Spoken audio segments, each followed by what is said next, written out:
دنیا کے آخری کناروں تک جماعتوں نے پہنچ کر اذانیں دی ہیں، نمازیں پڑھی۔ ناروے کے اوپر ہے north pole end of the world, جہاں آگے آبادی ختم ہے، پانی ہے۔ تو ہم گئے ناروے پچھلے سال، تو اس سے پچھلے سال، تو میں نے وہاں کے ساتھیوں سے کہا بھائی میں نے وہاں جانا ہے۔ وہ کہنے لگے ہم تو یہاں رہتے ہیں، ہم وہاں کبھی نہیں گئے، تو آپ نے کیا کرنا ہے؟ میں نے کہا ادھر جا کے اذان دینی ہے، نماز پڑھنی ہے، دعوت دینی ہے۔ اللہ کے نبی کی بات ہے کہ دنیا کے آخری کنارے تک اللہ میری بات پہنچائے گا۔ بس یہ شوق ہے کہ مجھ سے پہلے بھی لوگ پہنچے ہوں گے، پر میں بھی ان میں شامل ہونا چاہتا ہوں کہ میں کہوں کہ یا رسول اللہ میری ملاقات ہو، تو یا رسول اللہ میں نے آپ کا نام اس آخری کنارے پر بھی لیا تھا۔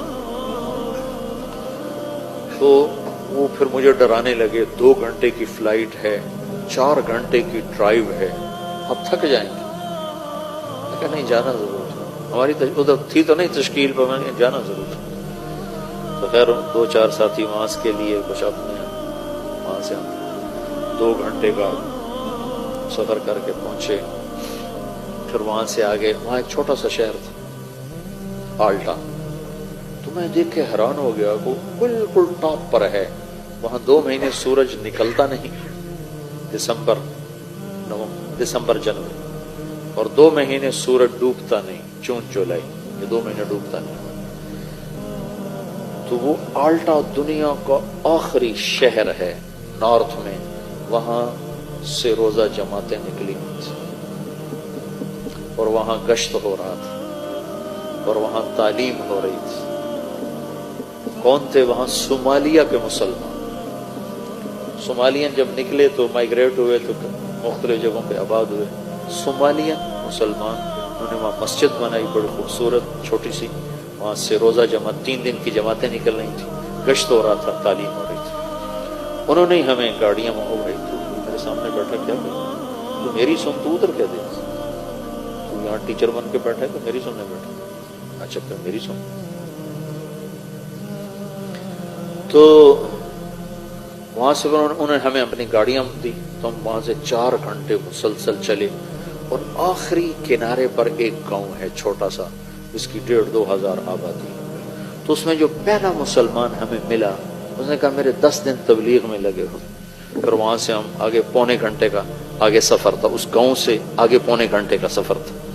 تو اس وقت کوئی رات کے 12 بج رہے تھے اور سورج ابھی کھڑا تھا، 4 اگست تھا، تو اگست میں سورج ڈوبنا شروع ہو جاتا، تمہارے پہنچتے پہنچتے سورج ڈوب گیا۔ تو پتہ چلا کہ 25 منٹ کے بعد سورج نکل آئے گا، صرف 20 منٹ اس نے ڈوبنا ہے، پھر نکل آنا ہے۔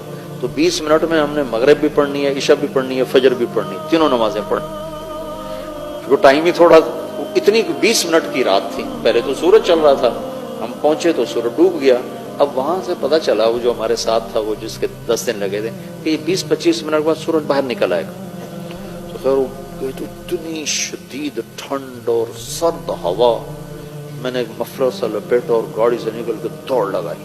وہ سمندر کے کنارے اوپر بڑی ہیبت ناک چٹان، 2 جگہ دیکھ کر میں مبہوت ہوا زندگی میں، ایک ہمالیہ پہاڑ کو دیکھ کر، اور ایک وہ آخری کنارہ دیکھ کر۔ ساری دنیا پھری، پر ہیبت جو طاری ہوئی 2 جگہ۔ جا رہے تھے ہم کھٹمنڈو سے ڈھاکہ، تو کیپٹن نے اعلان کیا کہ آج سب آپ لوگ بڑے خوش قسمت ہیں، ہمالیہ پہاڑ پورے سال میں صرف 10 دن کے لیے چوٹی ننگی کرتا ہے، سارا سال یہ بادلوں سے ڈھکا رہتا ہے، 10 دن اکٹھے نہیں ہوتے، کبھی 1 دن، کبھی مہینے کے بعد 1 دن، کبھی 2 مہینے کے بعد 1 دن، ایسے۔ تو کہ وہ سال میں صرف 10 دن کے لیے ننگا ہوتا ہے۔ آج ہمالیہ پہاڑ سے بادل کوئی نہیں، آپ دیکھ سکتے ہیں، آپ یقین مانو۔ میں ادھر بیٹھا تھا، اعلان سن کے ادھر گیا دوسری کھڑکی طرف، تو دیکھ کر میں ایسے ہو، ایسی ہیبت میرے اوپر طاری، والجبال اوتادا، اور ہم نے پہاڑوں کو کیل بنا کے گاڑ دیا۔ اس دن مجھے پتہ چلا کہ جس کے کیل اتنے بڑے ہیں وہ خود کتنا بڑا ہوگا۔ اور ایک وہ آخری کنارہ دیکھ کر میرے اوپر ہیبت طاری ہوگی، میں نے اذان دی زور سے، ہوا سرد، پھر ایک چھوٹا سا وہاں انہوں نے ہال بنایا تھا گرم، جس میں وہ ٹورسٹ آ کے بیٹھ جاتے تھے، وہاں آ کر جلدی سے چادریں بچھائیں اور پہلے مغرب کی نماز پڑھی۔ نماز پڑھ کے سنتیں نہیں پڑھی کہ ڈر لگ رہا تھا کہ سورج نہ نکلا، پھر ساتھ ہی عشاء کی نماز پڑھی، عشاء کی نماز پڑھنے کے ساتھ ہی پھر فجر کی اذان دی اور 2 سنتیں پڑھ کر پھر فجر کی نماز پڑھی۔ پھر میں نے بیان کیا، میں نے کہا اللہ سارے کام پورے ہو گئے، تیرے نبی کا پیغام ان ہواؤں نے سن لیا، لوگوں کو تو ہم سنا نہیں سکتے،